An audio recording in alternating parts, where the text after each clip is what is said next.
Hello folks, and welcome to Adrenaline Fueled Firearms. My name is Scott, and today, as usual, I will be discussing... Come on, take a guess. Yet another cartridge I find superior to 223 Remington. So, we've discussed ballistics, the age of stuff, how old things are, what they cost. We've discussed a lot of different variables for a lot of different things that are different from or superior to or have some advantage in some way over the 223 Remington cartridge. So this will be partly a review on a firearm and partly a discussion of 7.62x39mm ammunition in an AR. So one of the main legs that people who are going to shoot 223 will stand on is the expense of the ammunition. It is one of the cheapest ammunitions on the market. Not the cheapest, but one of the cheapest. Now, in a lot of ways, I find this argument to be, one word's maybe ironic, idiotic, asinine. There are a lot of different words for it, because one of the conversations I was actually engaged with an individual on this one was a guy who had like a $3,500 to $4,000 AR chambered in 223, discussing 223 being better because it cost less.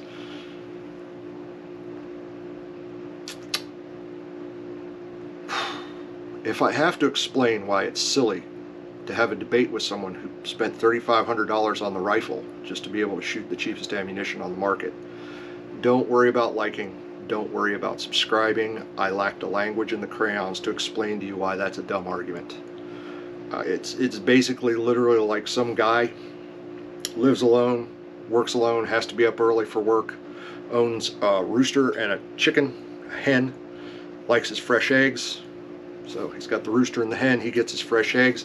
His alarm clock busts, and instead of buying a $10 alarm clock, he kills the hen to have chicken dinner that night on the logic that he's still got the rooster as an alarm clock.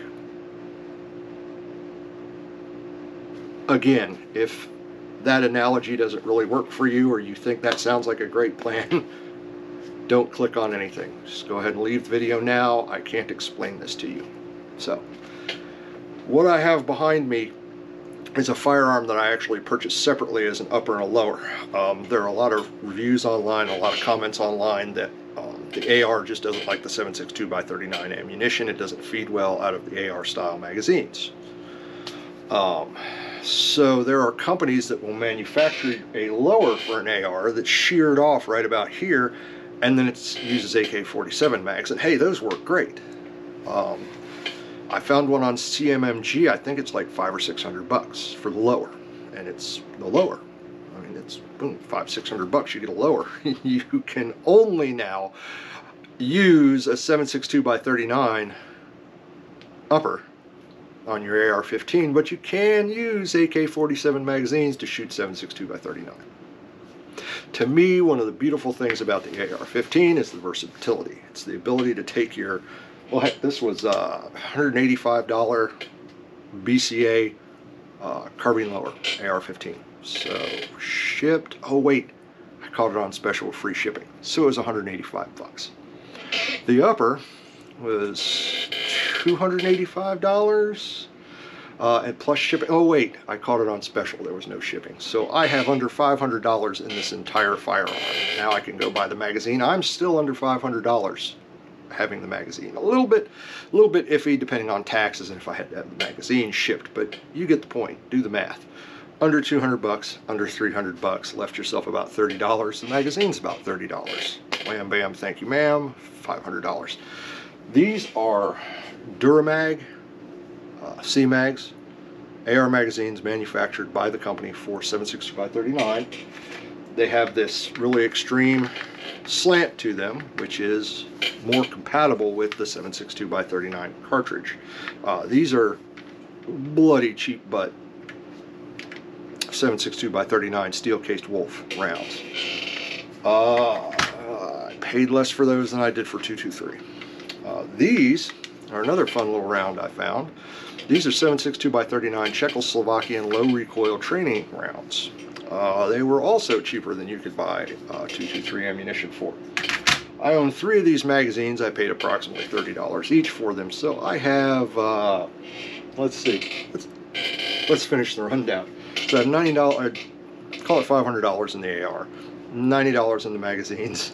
The optic, in my humorous, sarcastic way, I found it amusing to purchase a Chinese optic for this at just as cheap as I could get it. This is a 1 to 4 LPVO from Amazon, manufactured in China, and yeah, it was $40 free shipping because it was Amazon. The recoil pad was $20. It's a recoil pad manufactured by several different companies. Also, I got the cheap Chinese one.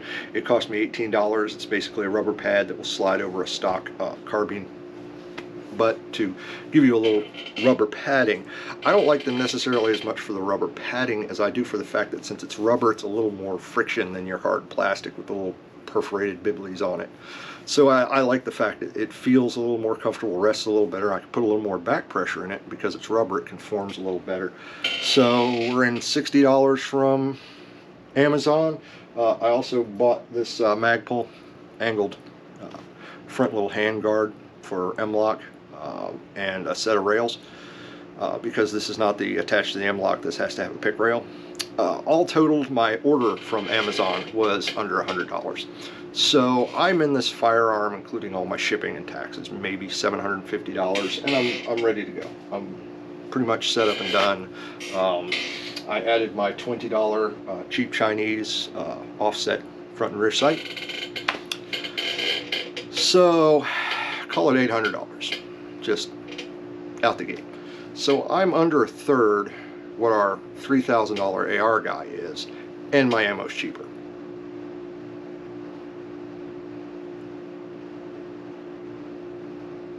So the argument about 223 being a more economical ammo to operate has just gone right out the pooper. Now the discussion of the problems with these magazines and why people are buying these stripped lowers. So I have these 3 magazines. I've owned these 3 magazines for several years, and due to ammunition supply constraints, I just recently broke the 1,000 round mark on this unit. Matter of fact, it was yesterday. I intentionally broke the 1,000 round mark while I was today. Wow. Earlier today, when I was doing one magazine Wednesday, I fired my last magazine. It puts me at 1,020 rounds. Basically, take your 30 round magazines, break over 1,000, take 3 of them, multiply until you get there. I'm pretty sure it's 1020. In that time, I've had 2 malfunctions, both of which were due to my poor maintenance of the firearm, because since it's 7.62x39, I tend to treat my AR like an AK and just never clean it, throw it in the mud, throw it at people, throw it around, surrender and drop it, you know. The old joke about the Iraqi AK-47s, like new, only dropped once. I treat it like shit. I mean, I've got no money in the bloody thing. It sits in a safe, or sits in a locker, or sits behind a bed, or sits in a nightstand, and Merry Christmas, because it's one of my go-to guns. So I've got 1,000 rounds in it. I've had 2 malfunctions. Both of them were because I didn't clean it. Both of them were the last round out of the magazine didn't fully seat all the way forward when it went forward. I tapped the forward assist on both times, and lo and behold, round goes off, firearm cycles, bolt locks open. I don't count those as manufacturing error faults. I count those as I'm a dum-dum lazy baby who doesn't clean his junk. Merry Christmas. A little too much friction in the assembly. Take it apart, clean it, put it back together. You know, neither one of these were consecutives. They were just like, literally, I have cleaned this firearm twice in 1,000 rounds. I actually need to clean it again, because it's probably something you should do every 4 or 5 years. But long story short, it's cheaper. It was cheaper all the way around. So I can't argue with folks who just like 223 because it's 223. I don't just hate 223 because it's a gnarly old round. I'm pimping 7.62x39, which, if I remember correctly, actually predates the 223 round by a decade, a few years, may not. It might have been around the same time, but fact of the matter is, if you're just worried about cheap ammunition, there are other options than the 223, and they can be had at a better price, not just for the ammunition, but for the firearm itself. You might also look at PCCs. I'm going to do a review, a couple comparison stuff on pistol caliber carbines. I have one AR-15 style and one Beretta that we're going to discuss a little bit later, and talk about another option for inexpensive other than just blindly following 223. My videos are not designed to argue, change your mind, just there's much anything else just designed to be a dick, because a lot of times there is no winning an argument, especially on the internet. But I just, as a narcissist, enjoy proving that I'm smarter than most people with actual facts. But aside from that, I do like giving information to people who may have talked to other people who are narcissists like me, who think we're the smartest thing on God's green earth. So I like providing options to people. So that's what I've done here. I like calibers other than 223. I like people to understand what other options may be available and why they may want to go with those options. I won't get into the ballistic differences between 223 and 7.62x39. This is literally just a video 100% discussing how it's cheaper, and you can go cheaper than 223 if your concern is training. Availability is also highly on par. I mean, let's face it, folks, 7.62x39 is fired by the AK-47 assault rifle. Okay? There are, last I heard, a dozen different national flags that actually have the AK-47 assault rifle on them, because the AK-47 assault rifle helped to create the government that's currently in power that made the flag, so they decided to slap it on there. Funny thing is, I don't think any of them paid copyright infringement fees or licensing fees to Kalashnikov for designing the thing, but they slapped it on their flag nonetheless. I don't know. Extradite them and sue them if they're still in power long enough to get it to the national court system? Good luck. The fact of the matter is 7.62x39 is probably more readily available in any country other than the United States of America because of the AK-47 assault rifle. Therefore, to me, as much as anything else, above and beyond expense, just the option of having something chambered in that caliber without having to go with an AK-47. I've owned AK-47s. I mean, they do their thing.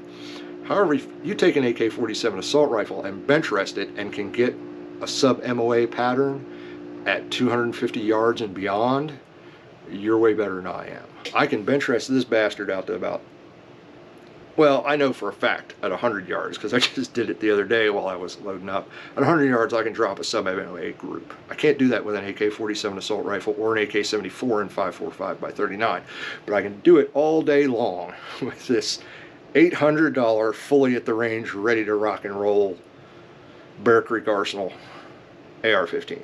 So you have a little more accuracy over what your AK-47 would have. I'm not going to get into reliability versus the AK-47 because I've already blown that out of the water because I've had to clean this thing. I think I did 2,500 to 5,000 rounds, somewhere in there. I wasn't tracking the rounds downrange with the AK-47 because I never cleaned it. I just bought the ammo and shot it. This thing, because of the hoo-ha about these magazines, one of the reasons I got into it was I was curious about this. I was like, I don't understand how this problem works. Well, it's the magazine. Well, the people who were having problems were trying to use a standard AR magazine, not this 7.62x39 magazine. As an enjoyer of all the unicorn ammunition out there, and I've discussed it in another video, you want to try and match your unicorn ammunition to unicorn magazines that are the right magazines for the ammunition, because sometimes the design of the follower, the pattern of the follower, the spring strength, the shape of the magazine, all these things have been optimized by these magazine companies in order to help feed that unicorn ammo into your AR that's been appropriately set up to shoot that same unicorn caliber. So I went out and, well, low recoil training ammunition. That's kind of hinky. Made in Czechoslovakia. No comments on Czechoslovakia. I've been there. I didn't have any issues with the country. But it's steel cased, super uber cheap, low recoil. I mean, it literally is designed not to perform the same way, and it's designed to work in the AKs, which use a different gas system. So that was my last resort of, can I get this thing to F up? I couldn't. It wouldn't. It didn't. I had my AK-47.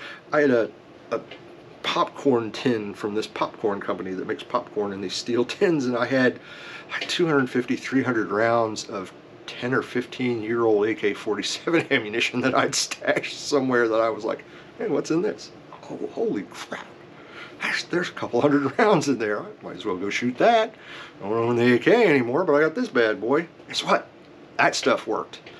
Tiger ammunition, that stuff worked. I mean, I literally just went around and bought 1 or 2 boxes of every rando, bull garbage, cheap butt, crappy steel, brass case, remanufactured, corrosive, non-corrosive. I mean, I shot everything through this thing.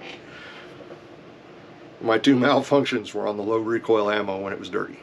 And like I said, I hit the forward assist Merry Christmas. If I'd cleaned the thing, it would have been fine. So, this video is running a little longer than I wanted, but it covered some things other than just the cost. Didn't really get in too deep into a component review. BCA's not paying me. I don't really do so much firearms reviews. It's great. The guys who do them extensively, or they're sponsored for them, or they're getting free stuff, or whatever works. Wherever they're doing the reviews, not necessarily what I'm looking to do at this point. So, long story longer. Investigate your options other than 223, other than 7.62x39, other than 5.45, other than 450 Bushmaster, other than 300 Black, other than... Sorry. The list goes on. You have a lot of options out there. Don't blow so much money on the firearm under the theory that you can get silly, crazy, cheap ammunition. Or don't select your cartridge based 100% on what one person tells you that you didn't go out and research. Decide what your priority is. Do you have a caliber you want to shoot out of your AR because you want the stopping power, the expense, the whizzy gizzy Gucci cool cutie whatever. Decide why you're looking at doing your AR-15, what your purpose is, what kind of budget you have. Don't buy a Gucci $3,000+ AR-15 and 223 and then go telling people you're an effing economic genius because you bought 223 because it's the cheapest thing in the world. It's not, and you spent too much on the AR. If you shoot a ton of rounds downrange and you want the Gucci AR, if your purpose is literally, I have $5 grand in my bank account that I'm eating away because my grandfather left it to me, go buy your Gucci AR. I'm not going to tell you there's anything wrong with a super uber high-end AR, but if your theory is shooting the cheapest ammo in the universe because you have a very limited budget, you may not want to drop that kind of money on the AR. I have several of these BCA products. This does not have the most rounds downrange through it. To be honest, I reached, I think 4,000 or 5,000 out of a BCA 223 upper. Just grins and giggles because I had it, and the ammunition is no shit cheap. Easy to get, available. I like teaching people on it because it was relatively low recoil. Well, low recoil Czechoslovakian training ammunition. Part of the reason I got rid of that upper.